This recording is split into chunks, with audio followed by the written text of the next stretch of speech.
Okay, good evening, everyone. I'd like to welcome you all to the Village of Lansing Planning Board meeting for Monday, February 9th, 2026. We'll call the meeting to order at 7:02 p.m. We do have everybody here in person. We do have Lisa and Jim online.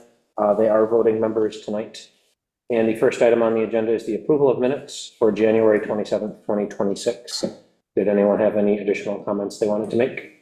Yes, Mike, the joint minutes, don't forget to change the date at the top to 2026. Yeah, I did, for you guys, yeah. Natalie just gave me a change to it, so I didn't even look at it. The joint meeting, Changing the date to 2026. That was it. I think that was Kathleen Yen's change, and I figured it probably didn't get in there because she said it at the So meeting. going back to what Jody and I Yeah. they have approved it. I don't know whether she's changed it or not, but I'll Okay, I just wanted to remind you, because, At the January 27th. January 27th? I made changes you guys Yes. requested. yeah, those looked okay. The joint, I knew. Yeah. If there's no other comments, I'll entertain a motion to approve the minutes. Motion to approve the minutes? Motion by Lorraine, second by Kevin, all in favor? I'm abstaining because I wasn't present.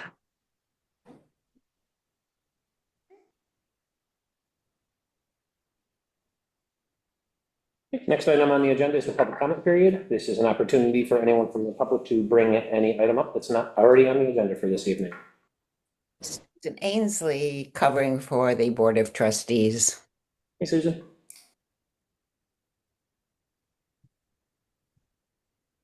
Hearing no, oh, go ahead. My name is Neil Torello. I'm the property owner at 2 Grand Road West, right on the corner of Grand Road and Trevor Road.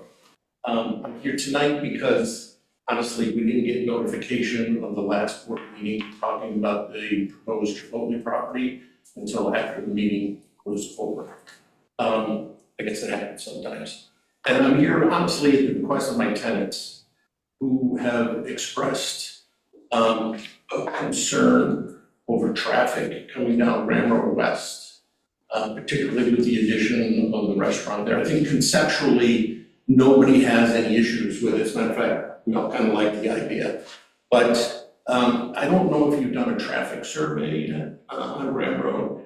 What we have is when folks make a turn either right or left on the Grand Road to pull into our parking lot, rear-end collisions occur occasionally. There's certainly difficulty there because people come swinging around that very quickly. And the mouth of our parking lot is, I don't know, 30, 40 feet from Trevor Road. So they don't see cars that are stopped. They tend not to see them with blinkers on.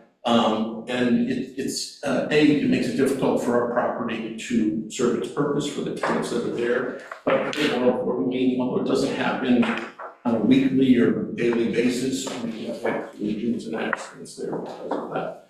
So I want to express that concern, but also, you know, what my personal philosophy is, and I've served on committees and boards for the village here over our time owning that property, is to also be part of the solution. So if there are committees that are trying to work on things around the traffic coming down Red Road with the addition of Chipotle, happy to serve on those committees or work with anybody to kind of think about how we might alleviate some of those issues. Neil, can I just ask again, which property are you referring to? That? McDonald's office, right on the. Oh, okay. So with McDonald's, then there's kind of a big space. Oh, yeah, between our okay, properties, sorry, so yeah, then- I was trying to vision, for some reason, I was thinking the other side of the road, and I was like, Yeah, I'm not no, sure. right on. Oh, okay. They've got that long slender lot and the entrance Yeah, to it is yeah, right, you're like, right off of It's a Trevor. tough spot right there, yeah.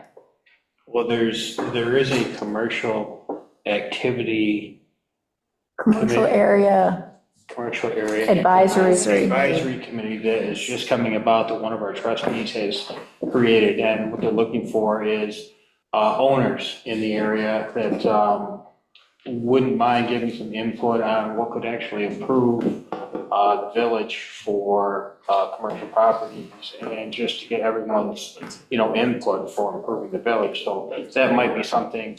I've already actually volunteered to be on that. Oh, yeah, really? excellent. Wonderful Excellent. application. I have not Okay, yet, but that's coming through, goodness. So the application, they have posted it on the village website. If you go to the village website, it's right on the front page. There's a link. Okay, You can click right on there and fill out the application and submit it. good. We've had those committees off and on throughout the 30 years that we've owned the building, or so, 25 years. Well, this committee's brand new. Yeah, we always try to serve on those. committees. Okay, awesome. Great. But that's not going to deal with the immediate concern that we have, right? That is a much longer term. So my question is, has the planning board thought about traffic coming in and out of there and how it's going to impact? I know the folks at Northeast Peeps also have some issues around that as well. Not as challenging as ours because we're so close to Trip River Road.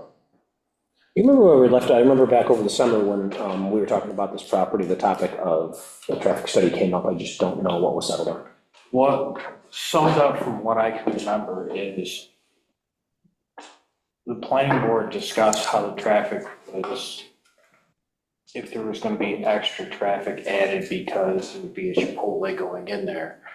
And a couple ideas were tossed out that, one, most of the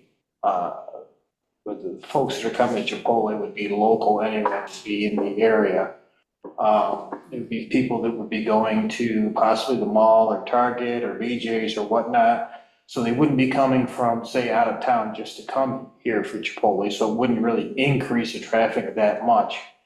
And two is, when that restaurant was already open before, it's not like there's a brand new establishment coming in. Now, if there's more building coming along on that lot or so, then maybe it would be justified that there probably would be more cars. I'm not sure, but we're not really to that point. But I'm just letting you know, agree or disagree, myself agree or disagree, that's what was discussed, that it wouldn't be an extreme increase in traffic by adding this establishment. So respectfully, my real job is, I'm a professor at the School of Hotel Administration at Cornell. And I would encourage you to look at traffic draws by restaurants, specifically like Chipotle. I think what you're gonna see is Cornell students coming this way for it. And it's not just gonna be people who say, oh, I'm heading to Target, let's stop at Chipotle. They are a draw in themselves. And it is likely that they will increase traffic, not to the extent that you will see a Chick-fil-A or an In-N-Out Burger, but certainly does increase the amount of traffic that goes down that road. Okay. So I would encourage you to take a look at that and see, look, I don't object to rethinking where our entrance is, if that helps. Good.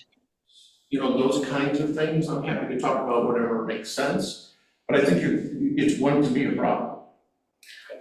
I also think that just in driving this corridor often myself, I personally, and I know not everyone will do this, will do anything to avoid having to go on Trip Hammer. So to the extent that I route through the mall road, like I'm going to Tops and then I want to go to Chipotle or Target or, you know, Chipotle, or the Y, and then the car wash, I'm not going to go onto Trip Hammer to then go back down. You're going to route through the mall entrance.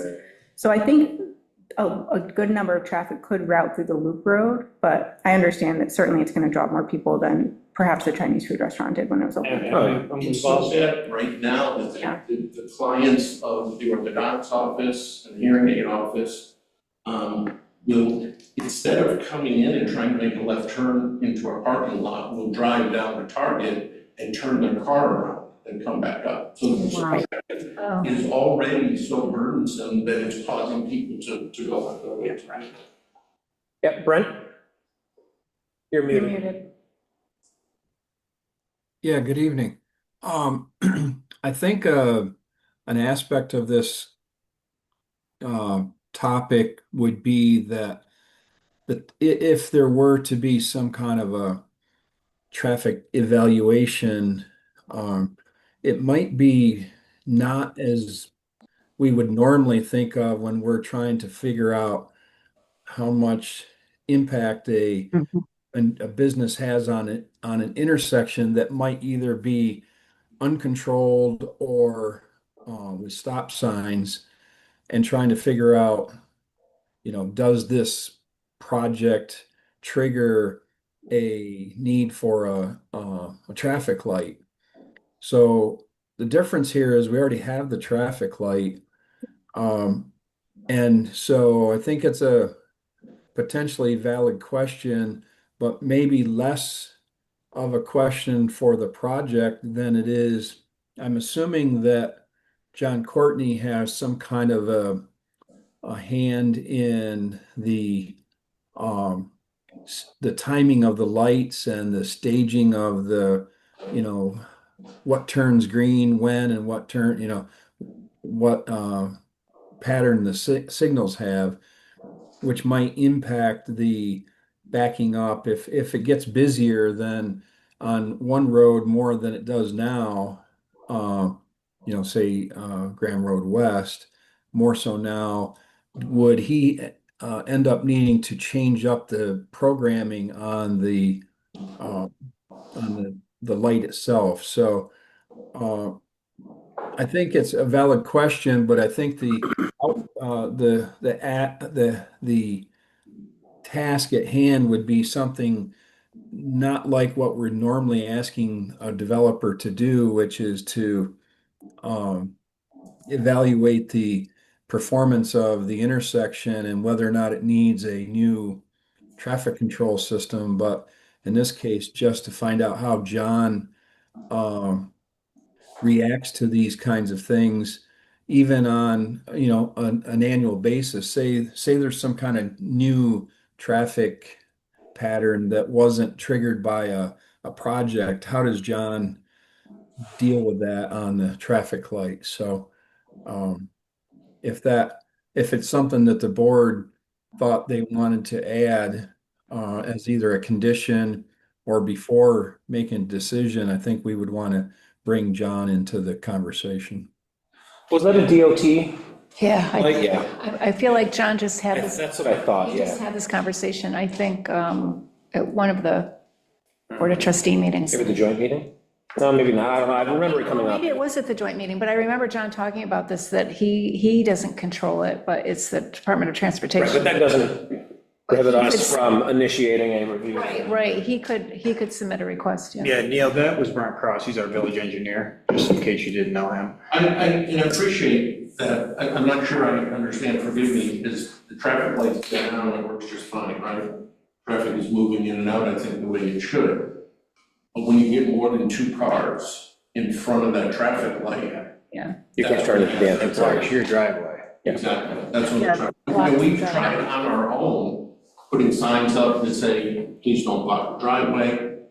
Everybody pays a lot of attention to those. But, we've tried some different things. My concern more than anything is that there's just gonna be higher frequency of accidents there, and someone's gonna get hurt. And I will say, I have seen that happen. I mean, Yes, I've me been in this area since 2006. Yeah. I've seen that happen so many times. I've been in line and I've seen it. But yeah, it is kind of, I mean, all that traffic's coming from Target, BJ's, and the YMCA. Not so much the mall anymore because there's not really anything there. But no, there's a lot of traffic that comes up and down through there. Yeah, and I don't think it would be too difficult. I'm happy to see if I can pull the information for you. There's some averages you can pull about Chipotle specifically and how much increased business in a local area. Conceptually, that's why we're for the project going forward, because it's gonna increase, I think, the value to the community, which we are part of. But how do we do that in a way that maintains a level of safety and usefulness, I think is the question that I'm asking for. So you're saying there's an issue now, and you're just concerned it'd be even bigger issue. So something really needs to be done now for that, Exactly. and before it gets way too out of hand, is basically what you're saying. Exactly. This summer, for instance, is when we put our sign up, it's all over there, and we redid our parking lot, we had to take it down. Because our tenants had an accident, and so they expressed a concern for us. They asked if we could put a sign up that asked people not to block the driveway while they're waiting for the light. Didn't have any real impact whatsoever. So, we can go back and forth on how much more traffic will increase with Chipotle there, but I think we can all agree that it will increase at some level. And if it's already kind of on the precipice of being something that happens with regularity. It already exists. So your concern is really coming up from Like Target to Trip Hammer to block No, it's the people entrance? on Trip Hammer. To Graham Road. So, yep. But how would they block his If they entrance? make a left and go down Graham. Yeah. And they have to make an immediate left, there's can't. usually a line of Well, that's what I'm cars. saying, it's these cars coming up Graham that are gonna block his entrance. Yeah, Yeah, you yeah. get to 3 cars and you're So basically. really, blocking your their concern driveway. is people leaving Chipotle. Yes. Yeah, yeah. Yeah, So what if there was a directional to encourage people to turn right onto Butler? And go up Hickory. Well, at Yeah. this point, we all had also assumed that more people would avoid that intersection, go Yeah. through, take Butler, come out around. Yeah, anyway. exactly. That would alleviate some of the increased traffic if there were increased traffic, so. But the situation, whether it does increase traffic or not, Neil has a good point that there's something that needs to be done Sure. there. So if the planning board doesn't mind, I'll probably discuss this with John Courtney, see if we can come up with some kind of solution to, alleviate what's happening immediately. and I'm happy to participate in that. If there's something we can do on our side, we're happy to have that conversation as well. Neil, if I may ask, approximately how many people are in your parking lot per hour at the orthodontist? Oh, well, it gets full. So what do we have? 22 spots there, 20 spots there, depending on the day. Okay. But certainly, on average, I would say it's pretty full. I was gonna say, definitely, speaking from experience, it's full. It's, because of the nature of the business, it's slower turnover, right? It's not like a, restaurant where I'm coming to get my food, I'm leaving. People are generally there for a good chunk of time. Okay. But the lot is full there. Yeah. Almost anytime I've been there, the lot's. Me too, my son went there. Yeah, and, we have the hearing aid folks here down below. Down below, yeah. Elderly folks coming in. We've done a lot of work on our own to make it easier and more accessible for them. But I know I'm getting older, and driving for me is not the same as it was 30, 40 years ago. No, that's for sure. Well, thank you. Thank you, folks, and thank you for everything that you do. I know that you pay hundreds of thousands of dollars to do this, and it never works out. You know what I mean? Thank you. Okay. Hearing no other comments, I'll entertain a motion to close the public comment period. I closed the public. Motion by Lorraine. Second by Kevin. All in favor? Next item on the agenda is to continue the public hearing for special permit number 2026-4921. Chris Fiello, Senior Vice President, Development for Unisys Development Corporation, is proposing to demo the existing structure and construct a Chipotle restaurant at 11 Graham Road West, tax parcel number 47.1-1-17.13. Kick us off, Mike, with what's happened since last meeting and this meeting? I'll just review where we're at this point. I sent out a zoning breakdown sheet, basically the same as we did before, just updating some items. As far as the seeker, Chris did provide us with a short EAF Part 1, which you can review tonight. Normally review it, and if there's any changes, we usually give it back or ask Chris to make changes or whatnot. That'd probably be a good idea to review that this evening. As far as the SWIP goes, Chris did provide a notice of ground disturbance. Brent Cross, I'm not going to take anything away from him because he has been working with McFarland Johnson on some of the details of SWIP. I know that via the notice of ground disturbance, there's only 0.88 acres disturbed, which doesn't qualify for a full SWIP, but there are still other stormwater measures that I'm sure Brent will go over. Sidewalk law, there's been some discussion here within the village. The Green Bay Committee hasn't had a chance to meet. I'll give an update on that. You'll give an update on that, okay? There's some possibilities of what can happen there. The tree law, you'll see an attached sheet on the back. Chris let me know how big the building was, so I was able to kind of calculate the required parking spaces and basically come up with how many tree units. Chris, I'm sorry I didn't send this to you. I will send it to you. Okay. But it's pretty self-explanatory. The existing parcel is 1.04 acres. You have to subtract the east and west right-of-ways, which is 0.08 acres. And you'll be subtracting the required parking. I calculated the required parking, 24 spaces. which you can reduce, which the planning board has in the past, reduced it just to work on keeping down admissions or whatnot. That comes out to be 0.1 acres, so the total tree unit area is 0.86 acres. And at 0.86 acres, at 30 tree units per acre, that's 25 units. This could range a little bit here or there, but I doubt it, but that's pretty accurate as far as how many are there, and Chris is pretty close to that anyway up there. I think there's more than that as there is, so. I did send all of the new revised site plans to John Courtney. I've not heard back from him. The lighting plan, Chris, I will get a hold of you tomorrow and discuss that with you. There's just some minor changes to it, but all in all, it looks pretty good. Okay. Setbacks. There are going to be a couple of variances, as you see on there. The building itself is fine, that's compliant, that meets all requirements. But there's a couple of parking setbacks, and I think that's mostly because the nature of the beast of fitting 20 pounds in a 10-pound sack. So you're going to have a few variances here or there as far as area variance parking. None of them are too obscure. You've got the parking setback towards Graham Road West, which requires 25 feet, and at this point, it's 15 feet. And then the side yard setback to the north, which borders the neighboring property, requires 15 feet, and there's 10 feet there. If you do look at it, if there's ever a question whether there needs to be a parking setback for Trip Hammer Road, there is a note that when Trip Hammer Road was expanded, they took that into consideration, so they basically used the old lot line. So as though Trip Hammer weren't as wide as it is right now. So that actually is, so that's fine. So not all that much as far as a variance, couple of variances go, which we had before as a few variances. We try to run them the same time as we do the planning board special permit so that everything gets done at the same time.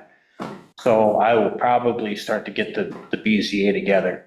I don't think this is an issue, Chris. This should not hold you up at all.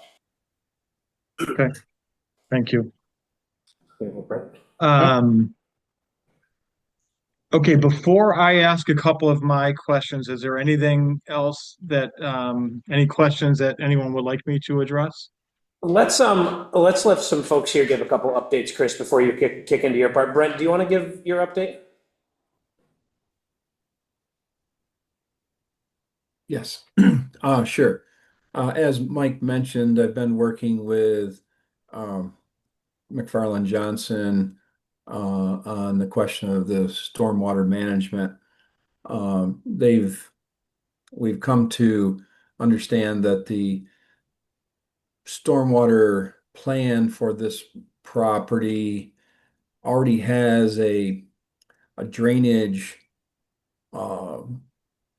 pattern that they're going to retain, which is as all of the land slopes from east to west, there's a swale on the north side of the property and a swale on the south side of the property, which both leave the property on the into the side road. Is that Butler Road?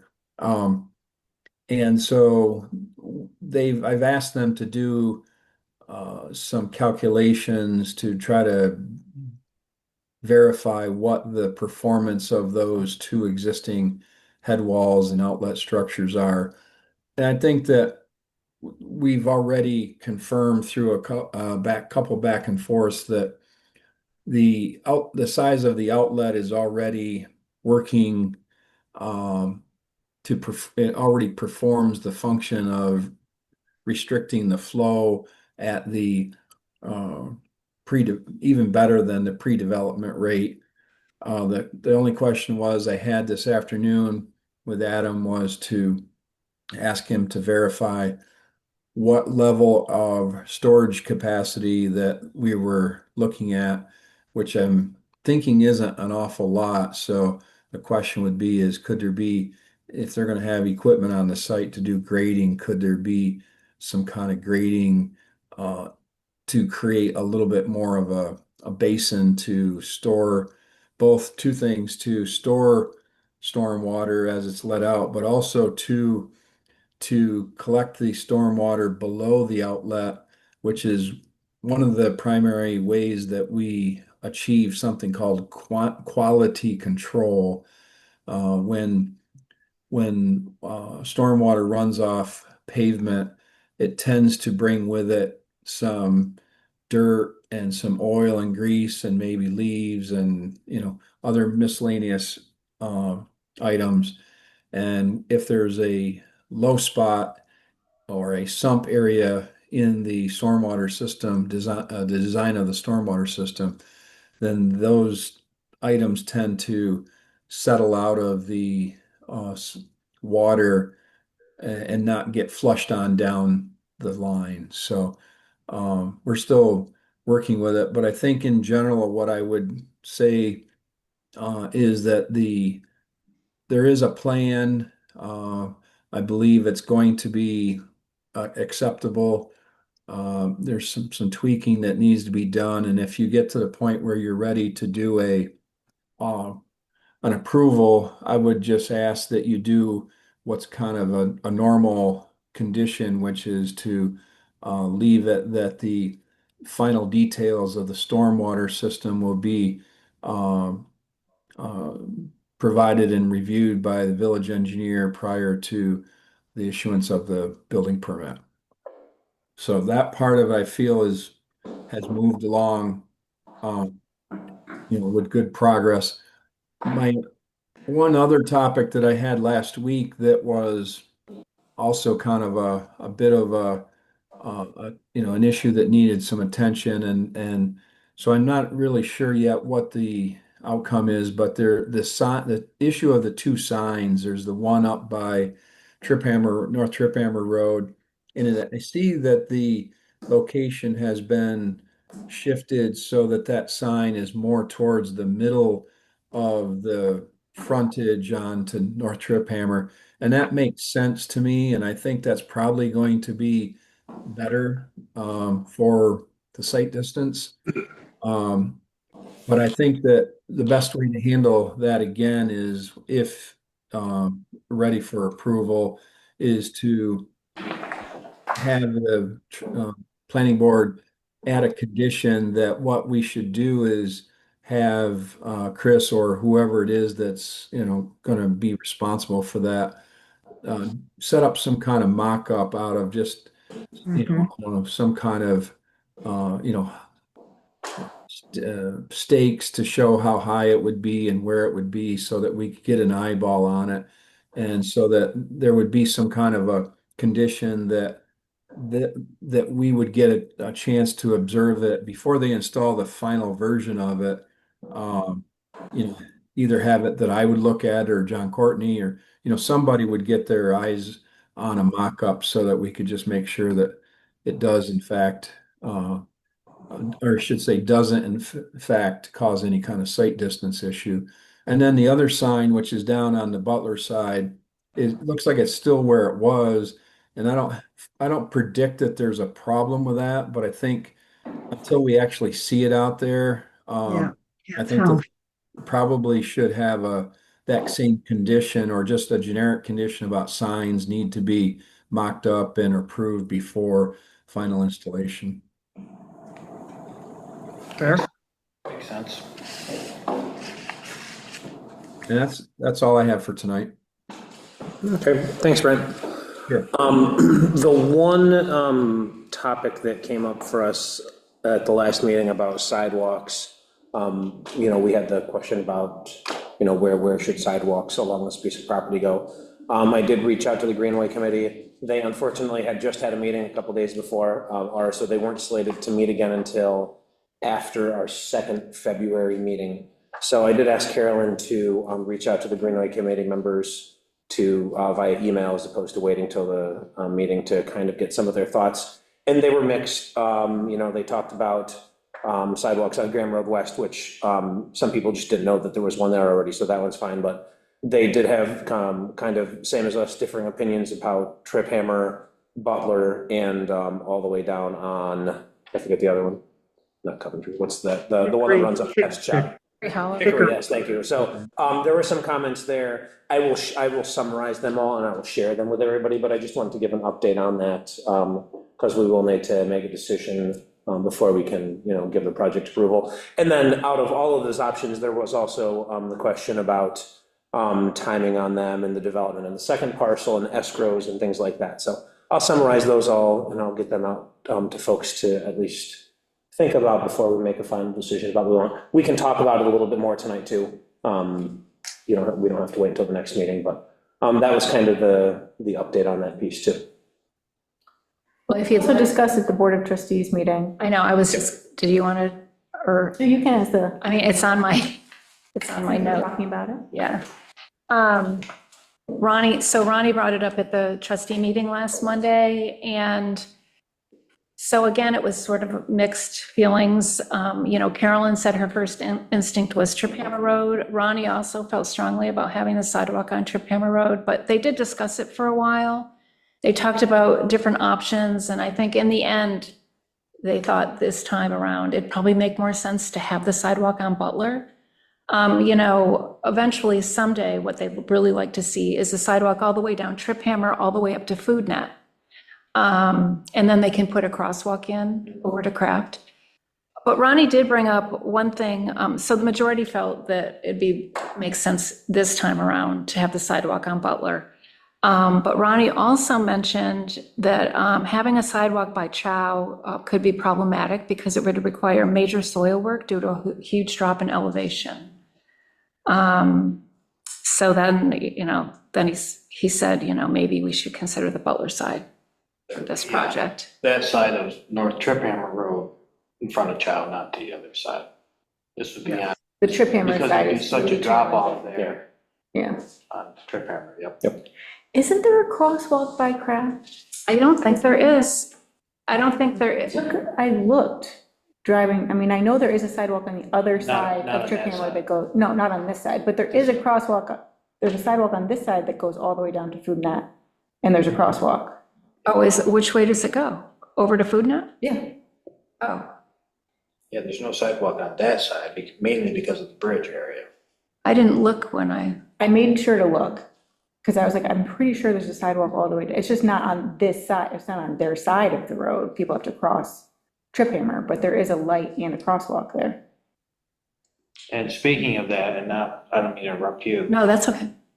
We talked last time, Kevin had said there was no crosswalk on this side of that intersection, Graham Road, and Trip, and there isn't one there. There's not one there, and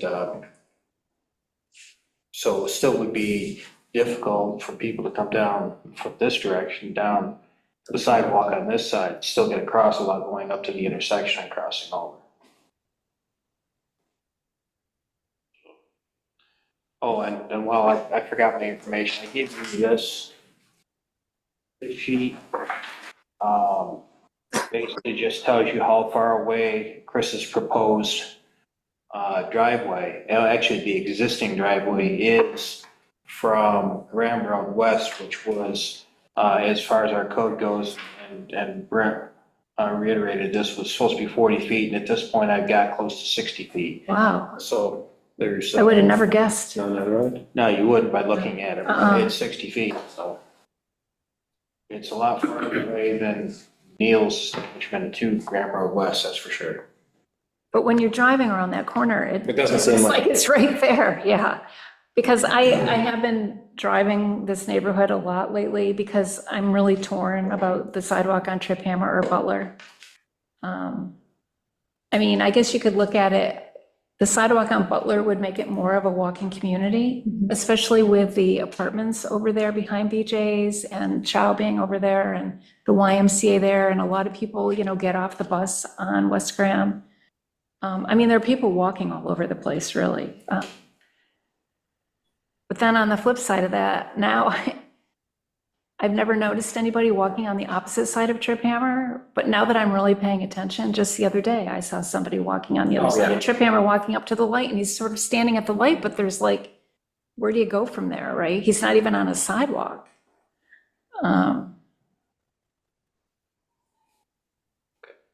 Mike, Which one? Mike, may I be, I'm raising my hand, is all I want to say something. Yeah, go for it.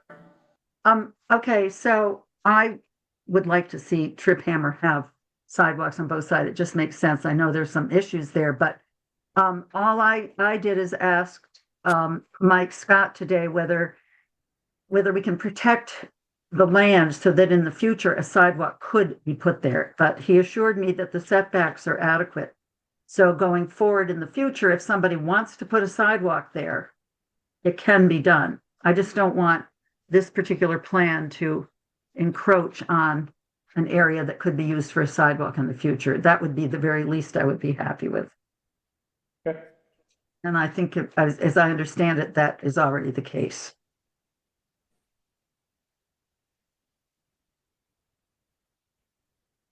Other thoughts? Comments? One of the things too that when I was looking these plans over was I wanted to ask Chris is I wasn't certain at first. I was comparing them to last month's, which I missed that meeting, and there's slight differences. And I would ask that under the revision section that the people that are generating these would give us a date so that we would know these supersede the last ones. Because I want to be sure that when they look so similar. Am I missing it somewhere? Yeah, no, you're not. That's ridiculous that they did that. You're absolutely correct. Because I don't want us to approve the wrong one. No, you know? of course, I don't want you to either, I promise. No, I know. And I thought, And Mike has the latest, but you're right. You're absolutely right. There should be it just says January 26th. It should be an because absolute up date. above there's room for it, you know, Of and course. I think should that's be the stand. Yep. So 100%. maybe get these revised, get the dates on these so that we know for sure. So since Lisa brought up revision, I also have something that I noticed on here, and I don't know if this is a big deal or not, but I noticed on all the plans and even on the documents that Chris has filled out, it says 11 Graham Road, Lansing, New York, with a Ithaca zip code. So I really think it should say exactly what the street is, 11 Graham West and Ithaca, New York, because it will be printed wrong on all the documents going forward. And that could cause a problem even when construction starts and they're doing deliveries for materials. Just a quick story. One day I was walking up Dart Drive and a plumbing company truck kept driving past me, and he turned around and go back, and then he came back up again. He finally pulled over and said, "Can I ask you a question?" He's like, "Where's 40 Graham Road?" And I said, "Well, who are you looking for?" And he said, "BJ's." And I'm like, oh my gosh, BJ's is on Graham Road West, way on the other side. He goes, "Well, how do I get in there? Is it in that parking lot?" I said, "Oh no." And I explained to him what he had to do, but perfect example, right? But anyway, I think Okay. it would be important to change that. Did you get that, Chris? Yes, I did. Just made a note. Yep, Okay. got it. Yeah, I'll mention two things. One, as I've been thinking about it over the past couple of weeks and, driving around there too, I've kind of been leaning towards Lisa about, I think one on Butler is important. I think one on Trip Hammer is important. We can talk about phasing or escrows or whatever it is that you want, but I think ultimately that's the direction I've been leaning towards. The other thing is, and this kind of has to do with the comment about the traffic there, I wonder if there's an adjustment. Well, I wonder about the future development of the next lot and how that changes, if it does change the entrance to this restaurant versus what else could be built on there in the future, if there's a way to, do some sort of combination thing in there. But I also wonder if there's an opportunity to make it so when you're exiting this lot, you can only turn right. And that would drive people up to the next intersection, up past Chow, which is generally slower. There's no traffic signal up there though, so, there could potentially be congestion there. I'm thinking about, in the evening when work lets out, there's a lot of people coming, heading back out towards Lansing, and if you want to make a left there. Yeah. But, as we talk about traffic, that's something just to, it's an option. I don't know if it's better or worse than what's there now. Swoop down Yeah. into the Y and go. Well, and that's what I would be The afraid thing of. is, people too. aren't going to do it. I mean, it's in an area where people can get away with not making the right. Oh, you can set it up so they can only make it right in. Oh, yeah, you I mean, could, if you look yeah. at like, Yeah, put a curb. if you look at the curb, yeah. Just like Kentucky Fried Chicken over in Yeah, or Portland. like even Dunkin' Donuts up on 13 there, they have, I mean, when you pull out of there, it's pretty clear unless you're driving over the curb that you're not gonna go left, which, Yeah. Oh, yeah. just a thought. So can I? Go ahead, Chris, I think I that jump- was kind of the updates on the last couple things that we have. Okay. Yeah. Oh, go ahead, The, sorry. Hey, Chris, one second, go ahead. Do we only get one sidewalk? It feels like we only get to. No, so my thought, and I think it matches up with what Lisa said, is, I would like one across Butler, and I would like one across Strip Hammer. That's the direction I'm leaning. We're not gonna make a decision on it, now, but that's kind of the direction I've been thinking about. I'll summarize the notes, though, in between this meeting and the next one, and I'll send them out to everybody. And Lorraine can, she's got the notes from the trustees too, but they're kind of captured in the emails that people sent out. So I'll summarize those, so you don't have to read all of them. Okay, go ahead, Chris. So I'm gonna go in reverse order because Mike, what you just said, about potentially making it a right-only exit. I don't think. That puts me back to square one. I have to go back. That completely changes the site. They come in, they do their traffic studies, they do all these things. If we're going to do that,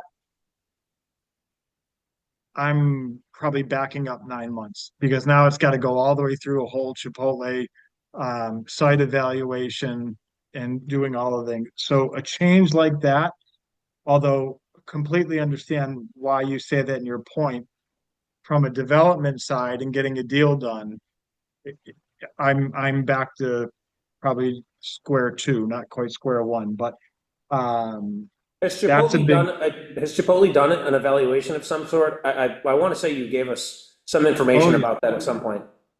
yeah. And that's part of the other thing I wanted to update you on where I am with all of this. But yes, they've done multiple site visits. They've done, yes, they have, absolutely. So where I am, and I'm in no position to ask for favors, but I'm going to just state what I'm hopeful of. So where I am today, I mentioned a couple weeks ago that I really want to deliver this building to Chipotle in August, because if I can't, it kicks out an entire year. So now I'm out to August of 27. And I tell you that in some ways that to you, that may be appealing because they're like, oh, we have more time. It's not an ideal situation for me. So I am trying to get through this as quickly as I can and be as responsive. I know what Brent is doing, and he's working with my engineer, and I'm not. That's outside of my wheelhouse, so I'm happy that Brent and my engineer have that dialogue and to get that stuff done. But where I am with my deal is I'm basically done. I need to go to Chipotle and say, I have an approved site plan. I don't need to have an approved landscaping plan. I don't need to have an approved lighting plan or a stormwater. I need to tell Chipotle, this is your building layout, with the drive. I have an approved site plan. So what that triggers for Chipotle is the second I tell them I have an approval, I don't know if they want a copy of the resolution or what, but then they draw their plans. It takes them 2 to 3 weeks to draw plans to have my contractor know exactly what to build on the interior. So the architectural plans are done as soon as I get an approved site plan. I am really hoping if I can get an approved site plan by next meeting in 2 weeks, I can then go to Chipotle, they can begin their plans. And what I would do, which is not typical because it's a financial risk for me, but I feel confident enough with Chipotle. I would then get the permit, demo, knock the building down, and begin my site work. So the way it generally would work is you would give me the approval, I tell Chipotle, and then they sign, we formally sign a letter of intent. That letter of intent is used to draft a lease. The lease will go back and forth with attorneys at least a month. It'll take for me to get a signed lease. Now that's about, my letter of intent is not binding. A lease is binding when it's signed by both parties. At that point, then a developer will go spend money because they're not going to spend money that, on a deal that somebody could back out. But I'm trying to get this open, deliver in August. Chipotle has 150 days to complete their finishes inside the building. But if I can deliver by August 15th, then they will begin their work right away. If not, it's got to kick an entire year. So I'll take the risk because I've had so many conversations with Chipotle. I believe this deal will get done. That building is an eyesore. And, to be able to go in, signal to the community that something's happening, the building is now knocked down. We'll have to do the site work based on the elevations and things like that. But if I can get an approval by the end of February, I feel I don't have much time to waste. It takes a solid 5 months to build this. Who knows what weather delays there are. But I can probably deliver by August 15th. If I can't, I just have to kick it a year, and I can't spend any more money until that's done. So that would be what I would hope. Certainly what Brent said about the signage and everything, that all of that needs, those are conditional. Of course, you're going to have to see those and review those. I don't need that done immediately the way I need the site plan done. I don't know if it's possible to break these things apart. I don't know, but I wanted to kind of express this to you on where I am on this deal. And if just the site plan can be approved, where Chipotle knows here's where the buildings go, going in the layout, they can start their drawings of the actual building. But I probably can't make an August 15th deadline unless I'm really done by the end of February. So I don't know if that's possible or not. So we've got tonight's meeting, and then we have one more meeting in February. Correct. So, and I mean, that's kind of it. As far as site plan approval goes, generally I think we do that at the same time that we do the kind of special permit approval.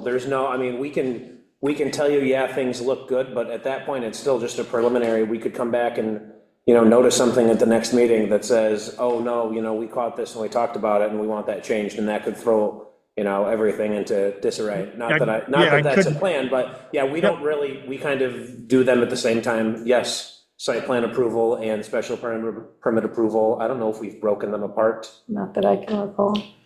No, but we've done Different. before. Yeah, I see Chris's point as far as the lighting plan and. That stuff, sure, that we've done before. That is. Yeah. Can I be mean, conditional. lighting, landscaping, storm, we've done those all I conditionally can on control numerous that occasions. afterwards. Yeah.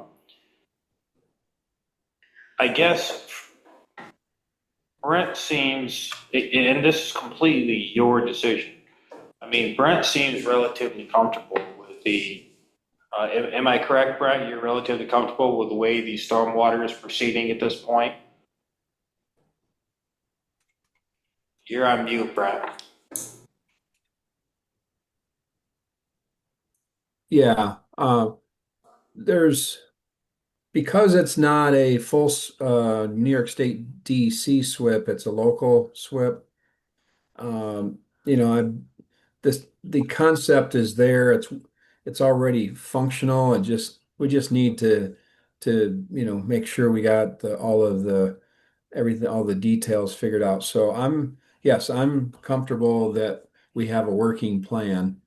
And if anything does change there, Brian, it's not going to necessarily change the actual layout that we see on the No. site. Correct. There's a plan that fits on the layout. So it's just a matter of making sure the size of the pipe is the right size. The grading around it is what it should be. So the plan of where water is going to drain to is there, and it's probably the best plan, actually. I mean, it probably, whoever thought about this when they built the first building had, a pretty good idea of how to deal with that. So yes, I'm very comfortable with that. Um, I stepped away for a minute, and I think when I came back, were we back on the topic of traffic? Was that No, being? not really. No. No, just a quick question. Yeah, I would just mention or reiterate that on to kind of continue what I was trying to describe during the public hearing was that if you wanted anything, it wouldn't be so much we would be looking for them to design anything. We already own the light. I mean, there's nothing more you're going to, in some projects, if there was no light there and there was some kind of big project coming through, you might push the developer to proof out the traffic. So in case there was money that needed to be spent on infrastructure improvements like a light, that sometimes it's appropriate for the developer to contribute to that somehow. In this case, the infrastructure is already there. It's just a matter of managing it to its most efficient. And that's not just for this project, as the gentleman No. Neil, was just telling us tonight, that probably needs some tweaking, no matter whether the Chipotle project comes along or not. So,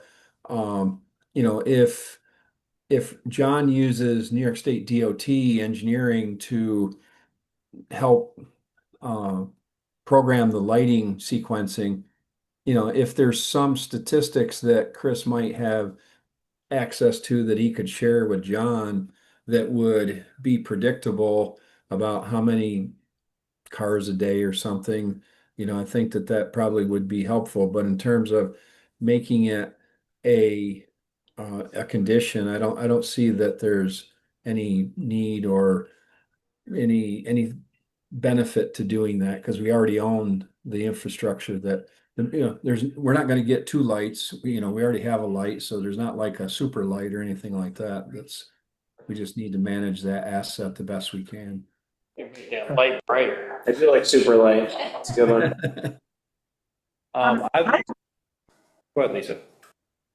There was one question that came to mind, actually. It's a problem I have with the McDonald's as well as with the drive-throughs. Screening the headlights, especially in the winter, when they come around the corner, if you're coming southbound on Trip Hammer, for example, sometimes when the lights come around the corner from the drive-through, they glare at you and you're not expecting it, especially if it's like raining and stuff. And I was wondering if they ever screen.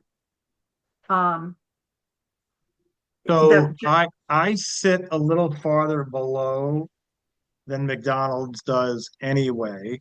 Oh, good. And I'm digging out 3 or 4 more feet. And so, but they don't, because for every quick service restaurant, to them, it's all about, visibility and a clear line of sight and things Right. like that. Now, the thing I'll tell you is that the drive-through, the speed of so this habanero concept for Chipotle, there actually are none open in New York today. They're under construction.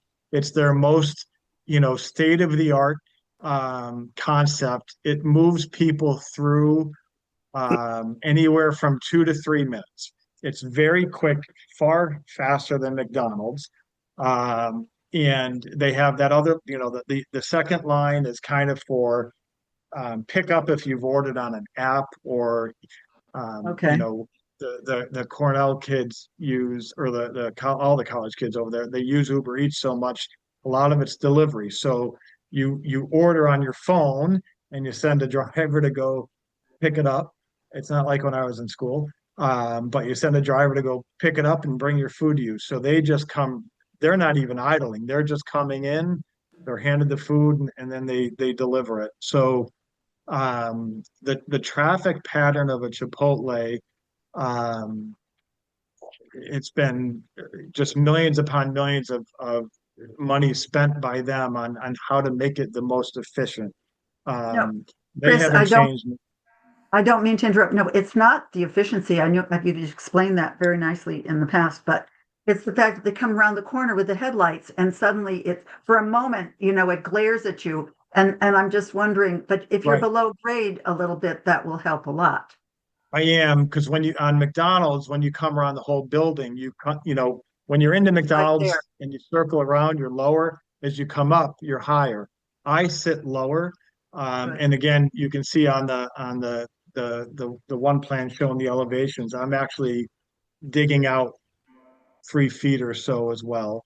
Okay, Uh, thank you. I think that answers it then, but it's one of the things that really bothers me, and we asked that they put some shrubbery in, but shrubbery dies or it's not taken care of and blah, blah, blah. Yeah. Okay. Do you have Lisa, any? hang on 1 second, Jim. Lisa, did you have other questions? Because I know you weren't here last week. I know that you had a chance to, kind of read up about the meeting, but I didn't know if you had other things you wanted to cover before we move on to newer stuff. No, I watched the meeting and my main concern was the sidewalk, but some of these things in the landscape will address lighting. I'm assuming it's all dark sky compliant and you've given us the where the illuminations chart. Yeah. So it looks in order. No, but I will say that to that traffic issue that Neil was referring to, I leave the Y, I go and use the light because I'm going to make a left turn onto Trip Hammer. So I go out to the light on purpose.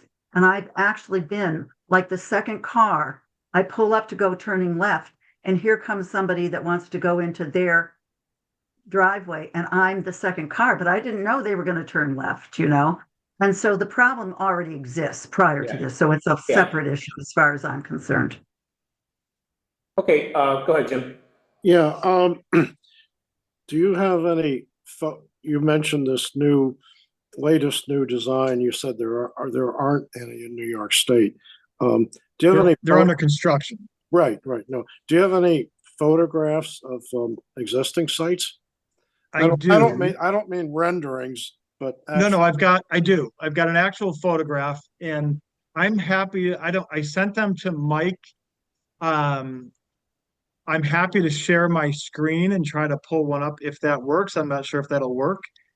I did send 2 photos of a site being built. And I'd love for you to see them. I think it looks tremendous. Is that possible, Mike? Let me just ask, the photographs you sent to Mike, are they sites under construction or sites that have been completed? Well, they're not open yet, but they're well under, you can see exactly what's happening. They look really good. They're just not fully open yet. Chipotle is doing their interior work, but the building is completely done. The drive-throughs are done. You can see everything. Okay. Do you have it on share? Yeah, if you want to share, Chris, you can, if you have them. All right, let me see if I can do this. If not, we'll just ask. And if it asks, Nope, we got it.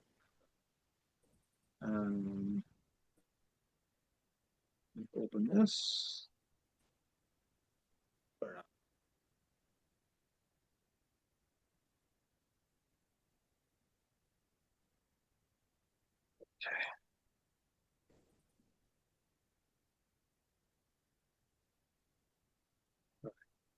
Hopefully this works. Is the heat on in here? Feels chilly. Can you all the heat. Yeah, we can see this it. okay? Okay. Yep. So this is what the building will look like. It's a lot of glass.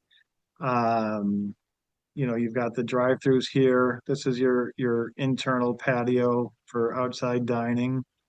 So so if we were to take, and I know maybe it looks exactly the same, maybe it looks slightly different, that piece there where the patio is, that's the side that would be facing Trip Hammer? Correct. That's Okay. right. That's good. Yeah. But Chris, I still have that concern about idling cars while they're waiting to place their order with the patio Yeah, right so I there. mean, yeah, and so your menu boards will be out here. There will be some shrubbery and stuff. But again, I think as we said, last week, like Panera, right, Panera's kind of got that same exact thing. Uh, you're out in open space. You're certainly, 25 feet from where the cars are. So, I mean, again, they've spent millions of dollars engineering this, so I understand your question, but it does not appear to be any kind of an issue. And that's more of a design I mean, if we needed some privacy things, yeah, Yeah, we'll see what People Chipotle just, does. if Or if it bothers them, they won't just eat don't go outside. out there, yeah. right. Yeah, and keep in mind, I mean, see, the dirt that's, again, this isn't completely done. You will Oh, yeah, have you're gonna- shrubbery in here and things. This is just, just a brand new completed project, not open yet, but, that would all be filled in as well. Chris, what do you think about sidewalks on Trip Hammer and Butler? Are you prepared to put sidewalks on both roads? No, not. It's super expensive. I understand if we're gonna do it on Butler, the property was when, when the right lane, the right in, right out. I know the property line had to be shorted because that was, the existing property line went up farther, so the village took that for the right in, right out. That's a, You're talking about on Trip Hammer? on Trip Hammer, right, sorry. Yeah, I mean, that's, I mean, I'm gonna, listen, if I'm gonna do them on Butler, I will do them on Butler. I will tell you just, it's, I mean, yeah, I guess you can stop the sidewalk. They did one in Fayetteville, New York, where I am. They did the sidewalk across the drive aisle, and it looks awful after a very short period of time as the cars are driving in and out over it. You could, easily stop it. But if I do them on Butler, where do I end? It's kind of a, Woody end. Well, so I think for the purpose of this project, right, we're talking about this piece of property that's Yeah. being developed. So, correct. and this is just my thought process, but, we're talking about building sidewalks on this specific parcel, not other parcels. Maybe something happens with the parcel in the future, maybe it doesn't. But I wouldn't feel comfortable saying, well, we want you to build it all the way from Graham Road West on Trip Hammer and Butler all the way out to, I don't think that would be, so I think it would just be sidewalks, whether it's just Butler or just Trip Hammer or Butler and Trip Hammer, just on this parcel. So I don't know how many feet that is, Mike, but. Yeah, Chris, do you have the lot line length going north and south on Butler? Do you know what that is? Going north and south on Butler. I'm sorry, you're asking for what? The lot line length there, how wide the parcel is? Oh, it's a good question. If you don't, that's not a big deal. I'll figure it out, but just offhand. I probably do. I'm sure I do, Mike. I just gotta search through my file. I'm sure I do. I can somewhat scale it. It seems though that, okay, so let's say somebody gets off on Trip Hammer and they come down on your side, on the sidewalk that already exists. They're gonna just cut across. There's a sidewalk, I think, on this plan. Is that correct? To cut across to get into your Okay. parking lot? No, Because I can see that that's what's gonna happen. They're not gonna go all the way down to Butler to come back into if they're walkers. Wouldn't that happen, don't you think? Oh, absolutely, Lisa. You're right. Especially the people getting off the bus. They're not going to Yeah, walk to the I'm corner. afraid that's Gonna- what's gonna happen. They're, Yeah, they're gonna come down. walk through the landscape. Yeah. I thought no, that's what I'm- this little Yeah, gutter I'm- was. yeah, I'm It's sorry. that little sidewalk study. He just said no. You're not No, doing no, the sidewalk Lisa. study? He said, just asked. You gotta give me a second, because I misunderstood, hold on. I thought you were talking on Butler, I'm sorry, Lisa. Yeah, No, you're no, no. talking about It from just the Graham. proposed sidewalk Yeah. right there. So there is a little sidewalk, right? Yeah, that's in I'm gonna connect the sidewalk on Graham that's already been done into Okay. Chipotle, that's correct. Oh, okay. Oh, okay. I That was wanted one to of be the sure things we that I, talked about last time. Right, yeah, I wanted to I be sure. misunderstood. that I understood that. I'm Yes. wondering if it's close enough, actually, but we'll see. Well, I We'll find out. intentionally, yeah. I mean, that old thing they say is wait through one season to see where everybody takes the hypotenuse, you know? But Lisa, that's where the curb cut is, and that's where the TCAP bus stop is, right there. Right there. Oh, Yeah, that I'm is pretty where- sure, right there with the. Because I was thinking it was down farther. Oh, that's right. You said that's what was the discussion last time. It's been moved. Yeah. Okay, It used to so be down that- on the YMCA corner, yeah, but Yes, it's not. that's what I keep thinking it is. Okay, so then that should settle that, I guess. Yeah. Well, I guess it's something to be dealt with if it happens. So there's about, Natalie found that there's about, between, just for this parcel, if you include what's on Trip Hammer and what's on Butler, it's about 300 feet. 150, 151 and 157. So that's about 300 feet of sidewalk at most. If you were to put it. If on we were to say Trip Trip Hammer and Butler. Butler. So Going that's, along Butler. that's Trip Hammer and Butler, so, Butler has 157 feet, Trip Hammer has 151 feet, just according to Got the, I don't know what year this was, 2002 map that I found. sure Okay. does that much. Wow. So that's, that's the scenario if we request that you put them on both roads and now. There's alternatives, right? It might be that the final decision is just one of those two roads. Maybe part of the decision is, one now and an escrow for something later, which also changes, the finances of that. But I think that's something that we'll have to figure out, by the next meeting, hopefully. Understood. Okay. All right. There's two, for Chris's request, there's two things I'd like to, one is I do want to run this by John Courtney, he hasn't had an input, but John usually finds something when you see the initial site plan, he'll say, okay, tunnel like that, and that, and he didn't really say that the first time around, this hasn't changed much. But I will be speaking with him the next few days, to see if he's all set, with this, or if there's anything you'd like to see tweaked or whatnot. I can't visualize anything that he's gonna want to change, but I also can't speak for him. And the other one is,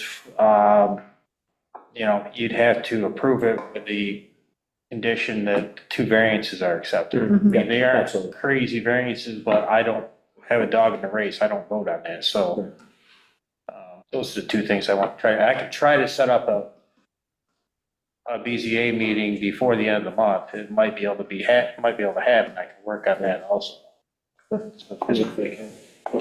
and let me ask this question of the board. So we've heard Mike say that, obviously he's got to check with John Courtney, but he doesn't necessarily envision anything huge that John would want changed. But we should let John, get some input. We've heard from Mike, we've heard from Brent, just in general to maybe help Chris's planning process, looking at this kind of updated site plan that, took into account some of the things that we asked at the last meeting. Is there anything glaring to anybody on this site plan that they want to see adjusted or changed? Not the site plan. I think this was very beneficial that we had Chris come in for a couple of informal Yeah. meetings too. That worked out really well. It's not like something we didn't see before, we didn't know was coming. Right. I would have come in, but I watched the video 2 weeks ago and all it showed was my bald spot. So I said, I'm better off doing it on video. I know how you feel. We would have changed the video feed around, but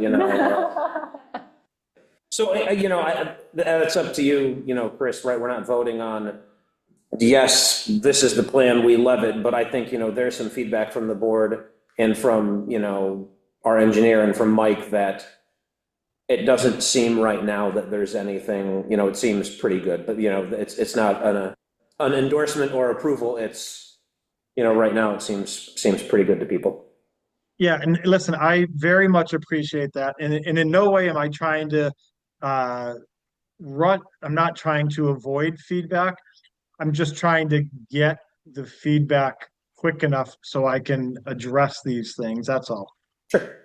Well, and like I said, I think, you know, the couple things that we brought up at the last meeting, either we, you know, figured out in code, yes, that's okay. The addition of the sidewalk, you know, connecting Graham Road West to the interior of that, you know, that was one of the feedback things, so. And obviously all the work that, you know, the engineer's done with Brent, no, we realize here.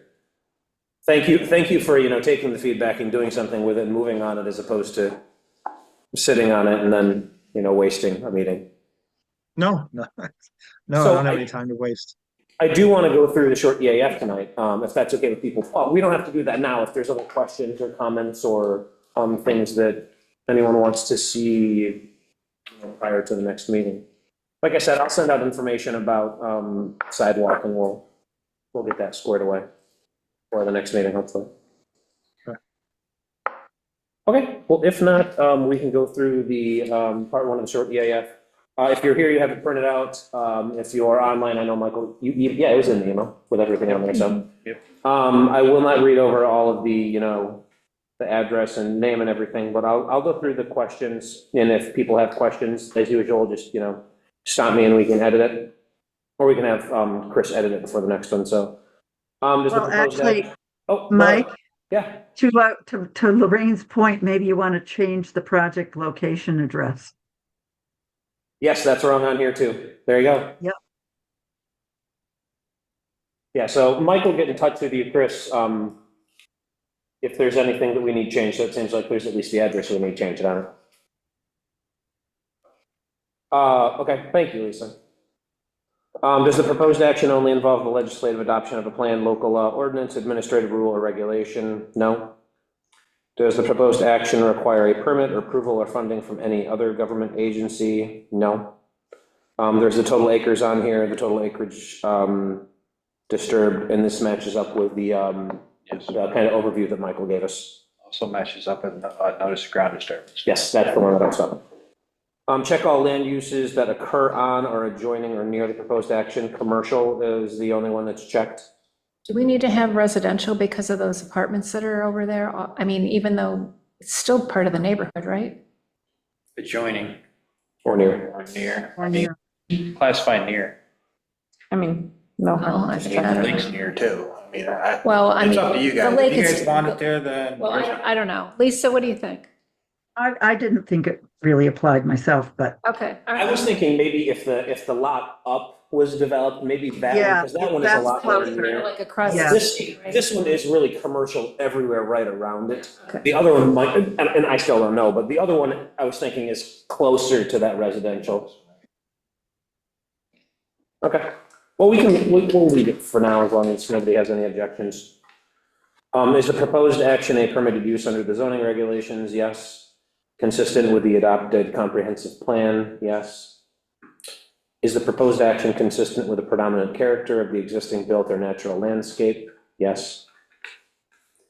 Is the site of the proposed action located in or does it adjoin a state-listed critical environmental area? No. Will the proposed action result in a substantial increase in traffic above present levels? No. Are public transportation services available at or near the site of the proposed action? Yes. Are any pedestrian accommodations or bicycle routes available on or near the site of the proposed action? Yes. Does the proposed action meet or exceed the state energy code requirements? Yes. He just states that it will meet the current state energy code requirements. Will the proposed action connect to an existing public-private water supply? Yes. Will the proposed action connect to existing wastewater facilities? Yes. Does the project site contain or is it substantially contiguous to a building, archaeological site, or district which is listed on the National or State Register of Historic Places or has been determined by the Commissioner of the New York State Office of Parks, Recreation, and Historic Preservation to be eligible for listing on the State Register of Historic Places? No. Is the project site or any portion of it located in or adjacent to an area designated as sensitive for archaeological sites on the New York State Historic Preservation Office Archaeological Site Inventory? No. Does any portion of the site of the proposed action or lands adjoining the proposed action contain wetlands or other water bodies regulated by a federal, state, or agency? No. Will the proposed action physically alter or encroach into any existing wetland or water body? No. Identify the typical habitat types that occur on or are likely to be found on the project site. Check all that apply. None. What about, it's not urban? Don't we have to check? Is that not, it's not considered urban? I don't know. Anybody have? Not sure it makes it.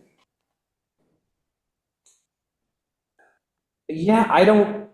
This is the planning board's. Yeah, I mean- Planning board's opinion on this. Yeah. Yeah, Okay. I'm not leaning towards it, but that's just one person. I don't know if other people.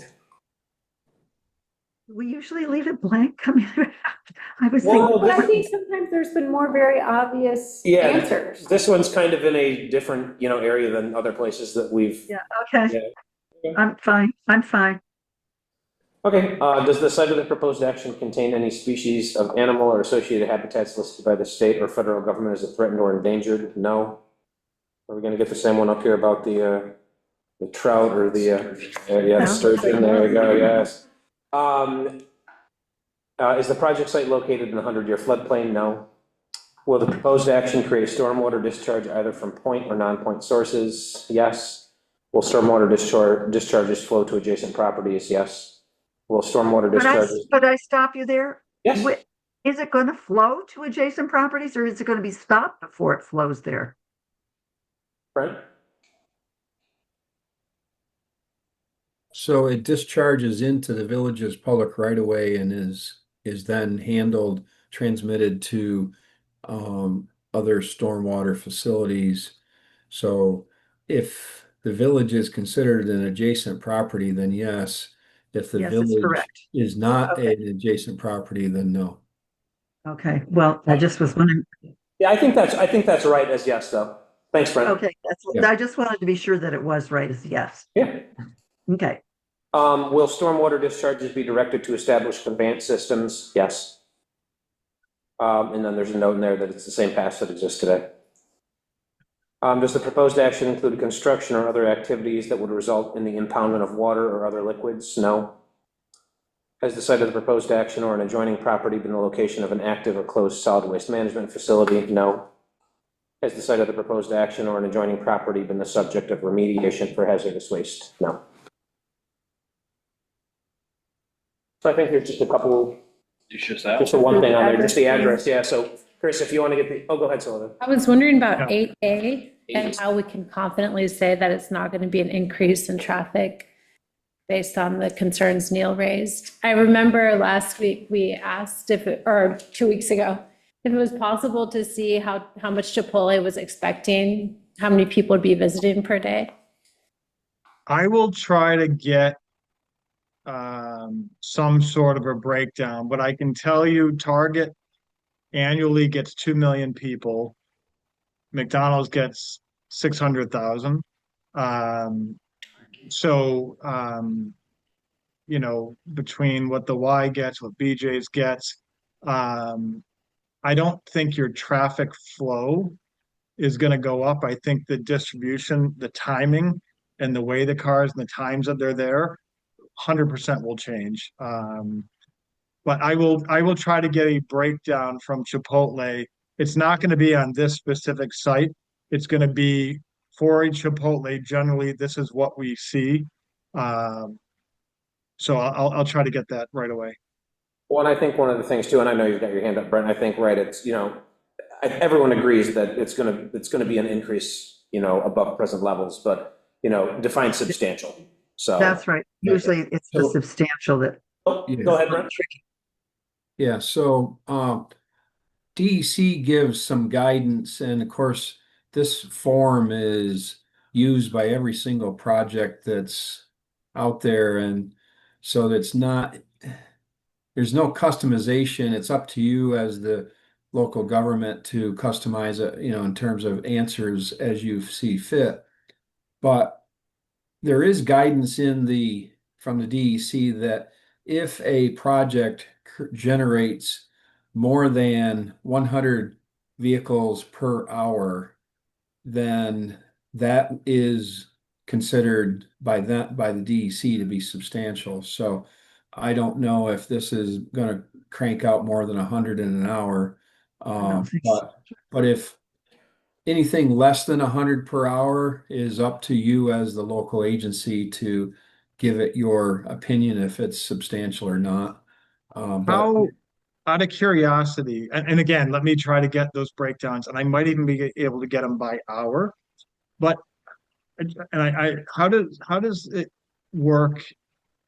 What if, from 12 to 1, it's 100 an hour, but from 1 to 2, it's 80? Does it only ever have to hit that 100 an hour once, or is that 100 an hour it's still kind of? the answer is still it's up to the local government to decide. It's just a guidance that, if there's more than 100, then that's can just be a justification for. In this case, in a case, as I just tried to explain two or three times, is if there were no traffic light nearby and you were adding 100 cars per hour to an uncontrolled intersection, I think that would be pretty easy to say that seems significant. Gotcha. If Yeah. you're adding 100 cars per hour to a controlled intersection, I think again, that leaves it in the hands of the local agency to decide how they feel about that. Okay, I'll get the info this week and get it to Mike, and he can hopefully distribute. Okay. Good question. So that is really kind of the only actionable item tonight for this specific project. Okay. Chris, did you have anything else you wanted to share with us? No. I'm appreciative of everyone's time. And I, will do everything I can to get concerns addressed timely. And did anyone else have any parting questions for Chris before you can decide to stay with us the rest of the evening if you want, Chris, but I'm gonna go eat dinner. there you go.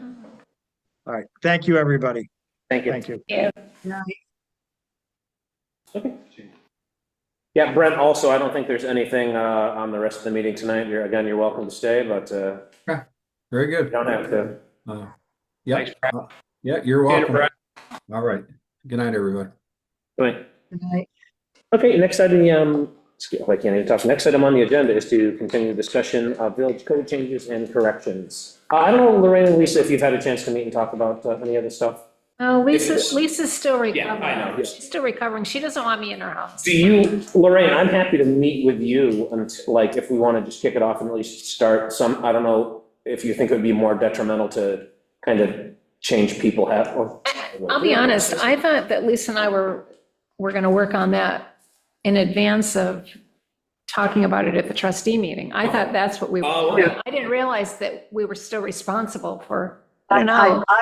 I'm with Lorraine. I thought so too. Well, so we can't all work on it together because I think it would just take Oh, yeah. a big chunk of time, and it can only be two of us. I'm happy to meet with somebody and just start working through and saying, yup, here's what's in the chart. Does that match up with what's in the code? Does it match up with what we want? Is there a definite, here are the 5 things that we need to make sure there exists for each of the things in the chart. Are you still interested, Lisa, in doing that, or do you want me to work with Mike? I'm interested, but am I going to actually, probably you guys should start. Okay, we'll start it, and we'll touch base at the next meeting, and we'll see where we are. I'll email you, we'll find some time I to. need a little more time. Yeah, That's all. Yeah, that's perfect. but yeah, sorry, I thought No, that's okay. something that we were going to do in advance of the trust. And so I think, let's get together and we can And just think about, you know, what are the things that we need for, you know, each use? Yeah. What are the, however many things there are, whether it's 4 or 5, just to make sure that exists. Yes, there's a definition, just like I said. Yes, it, you know, the chart matches up with the code, that, there, you know, if there's like additional conditions, things like that. And then as a larger group, if we need to say, oh yeah, well, for this thing, we want conditional conditions. Okay, well, what do we want those additional conditions to be? It's a tongue twister. I can do it, but I'm not going to. Okay. So speaking about code, I was out in Dryden this morning, and I noticed that dispensary that they have, the one on the, as you're heading to Dryden, it's on the right-hand Near side. Irish Settlement Road, yeah. Yeah, right there. It's now a drive-through. Yes, yeah, because when we go mountain biking, you go, I think, up if it's Irish Settlement, and then you have, the drive-throughs, like, there's the front entrance where you can go to park to go inside, there's a separate entrance for the drive-through. Yeah, I saw, they have all these big signs out there, and I was like, oh, well, that's something that we should, I mean, or drive-through dispensary is gonna be a thing now. I thought one of the suggestions for my code change was no drive-through. Right. I think so too. I think we only allow high-traffic food and beverage. So I wouldn't necessarily categorize that as food and beverage. Oh, yeah, fair enough. Yeah. Okay. Any other comments on the village code changes, corrections? Okay. Next item on the agenda is the trustee report. Okay, so. We already got a preview of it, but. Yeah, you already had a little preview of that. So they started out, they had a couple public hearings. One of them was local law A, the amendment to the Village of Lansing Code sewer rents. And you probably all saw Jody's email. There's updates for the code. They passed the local law 1, amending sewer rates in the code. So it's now local law 1. The second thing was they had a public hearing for approval of cable television agreement between Spectrum and the Village of Lansing, and they approved that. They approved the Spectrum Village of Lansing franchise renewal agreement, and I think that's good for 15 years. Then they had a couple small things, waiving a late fee for a resident, and they approved that. And then they had these are for water bills. Like there was an issue, it was like just 1 month or whatever. And then they had another one that was a water surcharge bill. They waived both of them. They set the public hearing for the update of the comprehensive plan. It's going to be March 2nd at 7:35 p.m. And the draft, I think it's already up on the website. They approved to hire Michelle Palmer from Templeton Landscape Architecture and Planning as grant administrator for the Climate Smart Communities Grant for the Uptown and Craft Road Sidewalk Project. She's local, by the way, and she's a landscape architect, but I'm assuming this is her private business. I looked her up on the website, yeah. The second thing was the next thing they talked about was the Cornell Cooperative Extension Beautification Grant.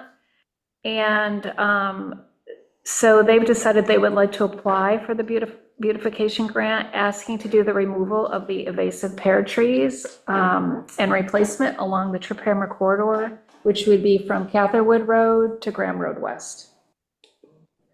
And there was discussion about, what kind of trees to plant. And while they were having that whole discussion, I was sending an email to all of them and John Courtney, and I attached the Cuba Landscape recommended planting spreadsheet that they did for us when we were working on the tree law. So everybody got that. Natalie even got it. And Carolyn has since that to the Greenway Committee. There's been all kinds of emails going back and forth because she had me and John Courtney copied on them.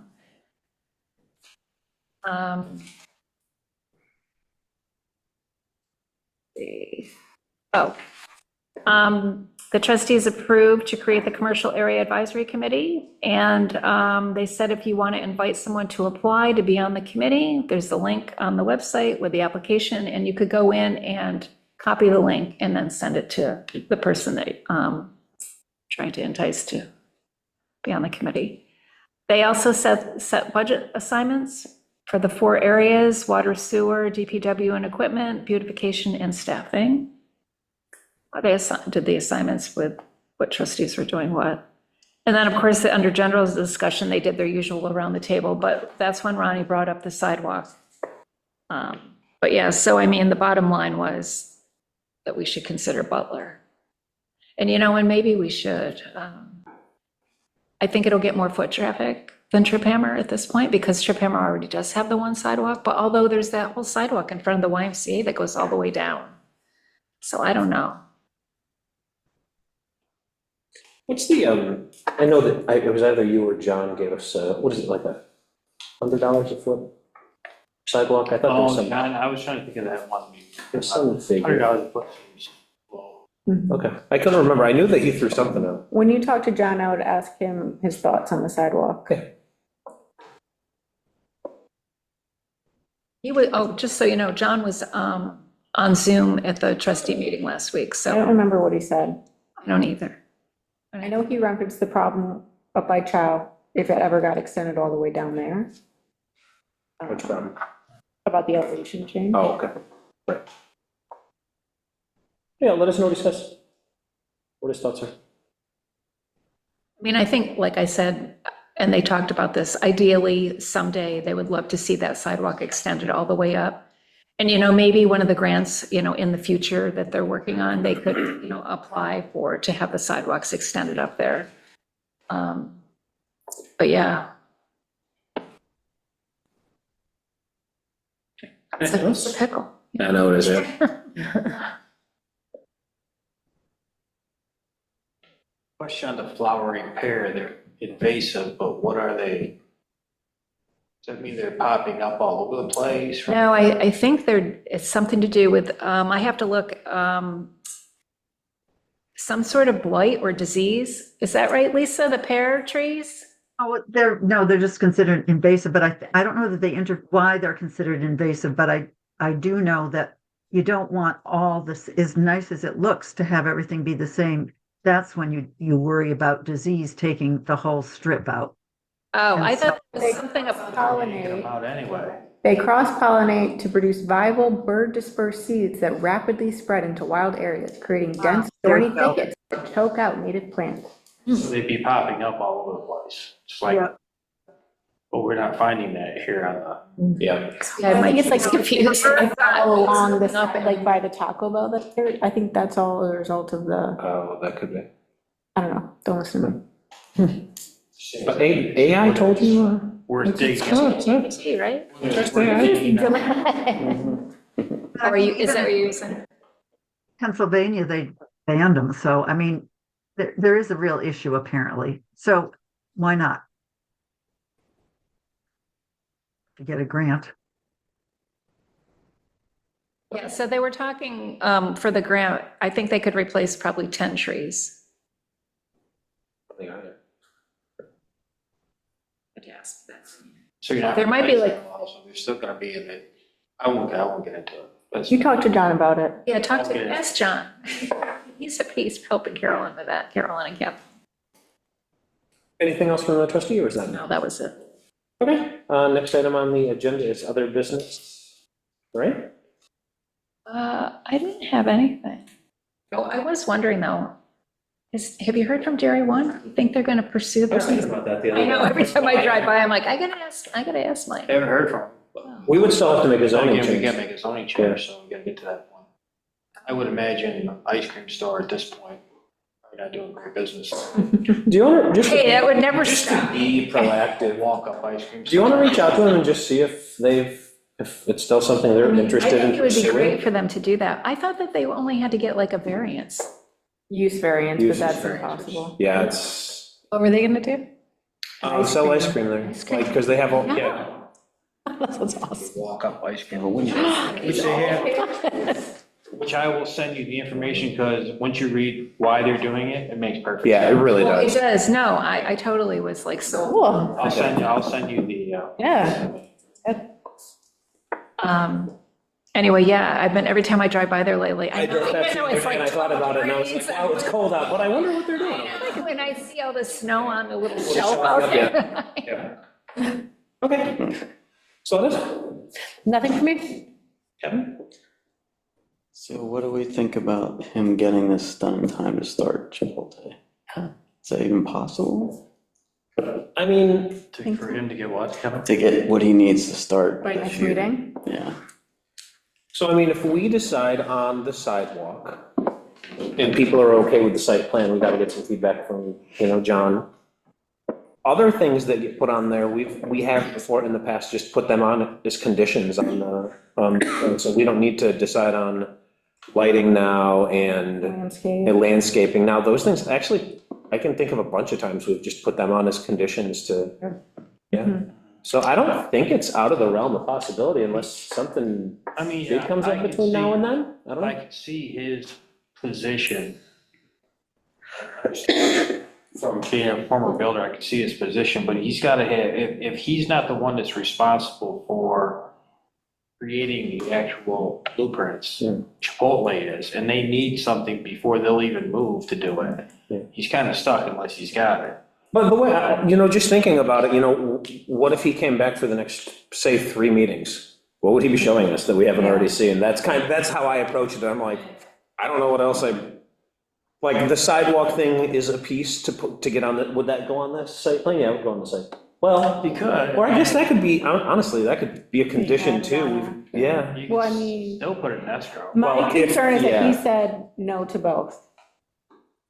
So to me, that's Yeah. no to putting one in and doing an escrow on the other. So it's gonna be what the board wants to make him do. Yep. And what he's willing and able to do. I'm just curious of that and how fast things go and it's the first one. It kind of depends on how prepared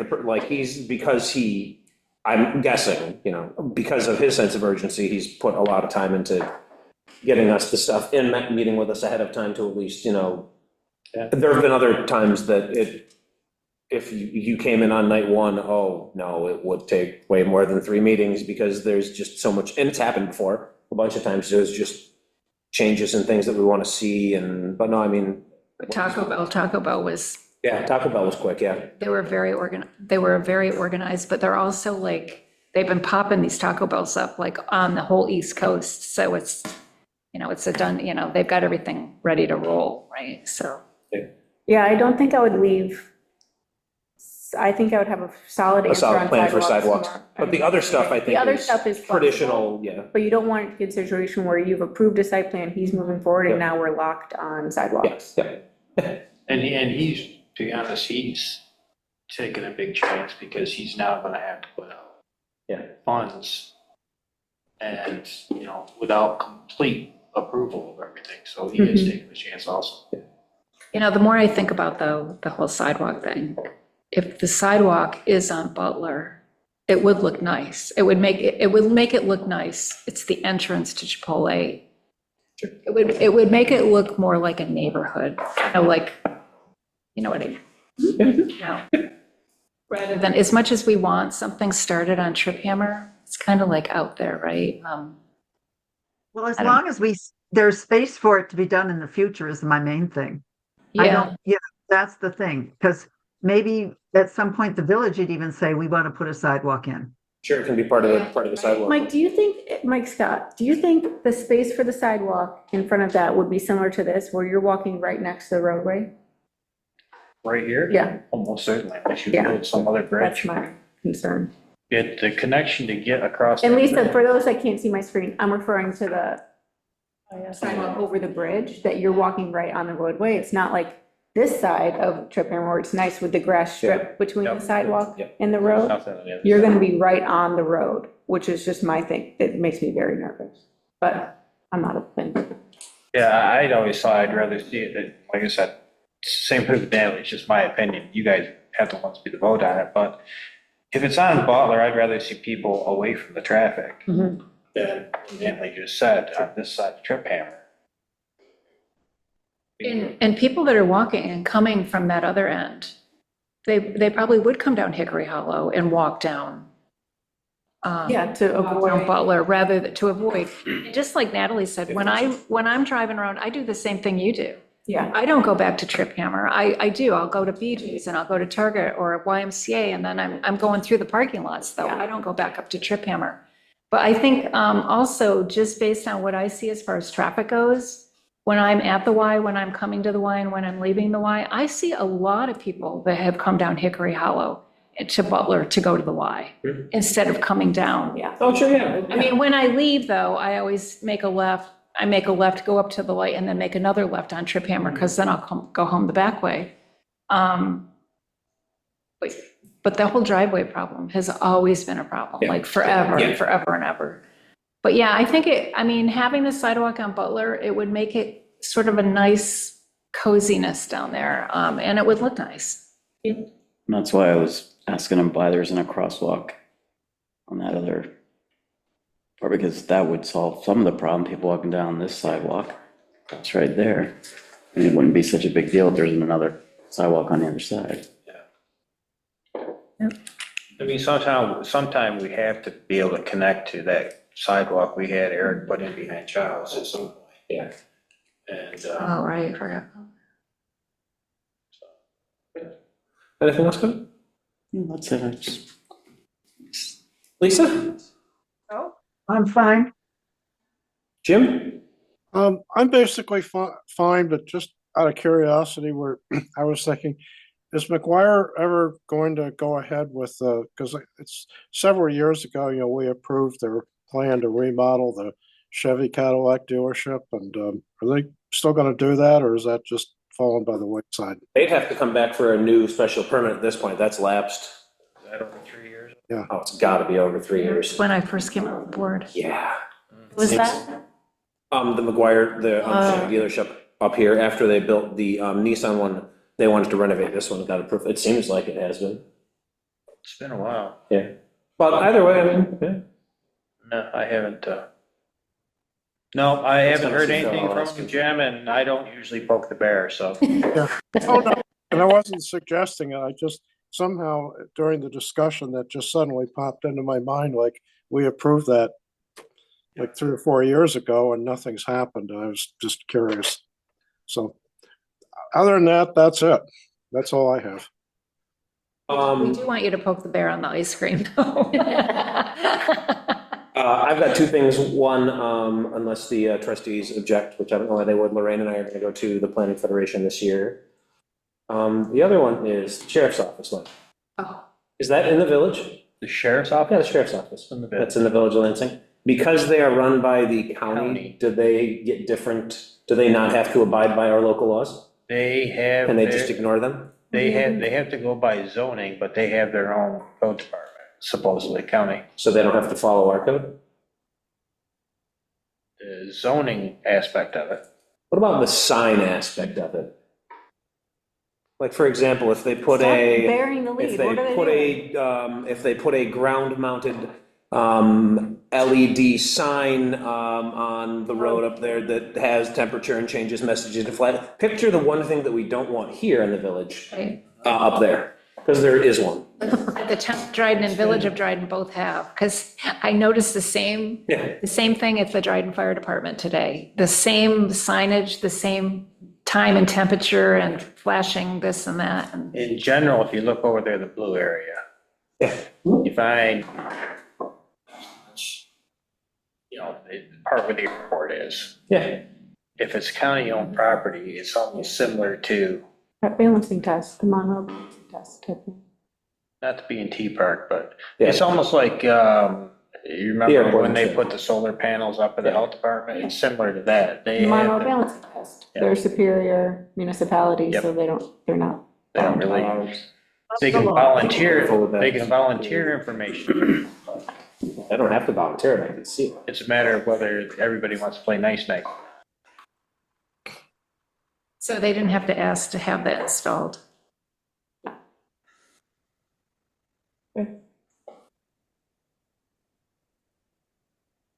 Too bad. Like no other time. It's sort of subject to mine, so, but Oh, You could say something and then they would say, well, we need it for emergency purposes, and then the argument would be you showing the temperature and the other things, not I know. emergency purpose. Like, I know how this path goes, so, yeah. Okay, well, just for the record, it's something that we don't want in the village. We've got specific stuff in our code about it, and, they just circumvented that and put it in without even having the common courtesy to check, I'm guessing, since you didn't know anything about it. I won't get into it. There you go. Okay. Did you have anything, Natalie, you wanted to bring up? Mike, anything new going on that we need to know about? There's things going on, but we'll see what happens. Nothing Nothing ready for us yet? See what happens. Okay. Have you heard anything on, whoever, Adelita's needed to get approval from for, opening in February? I haven't heard that. Okay. Maybe it's not us. I haven't heard that. Oh, yeah, I haven't seen any. And I was just over there the other day. I haven't, in fact, I heard all this noise. I was at H&R Block and I heard all this noise while he was doing my taxes. And I go, oh, is that the construction for the new Mexican restaurant? And he's like, oh, no, it's the restaurant next door. He goes, you should come here on Tuesday. They have karaoke. He goes, oh, yeah, they have karaoke during the day in there, in that restaurant. Ole ole? No, the other one, on the other side. Oh, what is The it? hibachi. Is the it hibachi one. Is it Oh, yeah. Mitsuba, or is that that's what it used to, is that what it is now? Okay. You know, Mitsuba? I forget what it was. yeah. Anyway, he goes, you should come here on Tuesday. They have karaoke over there. Okay. Okay, well, if there's nothing else, I will entertain a motion to close at adjourn at 8:47 PM. My motion to close. Motion by Lorraine, second by Kevin, all in favor? Aye. Bye. Okay. Oh.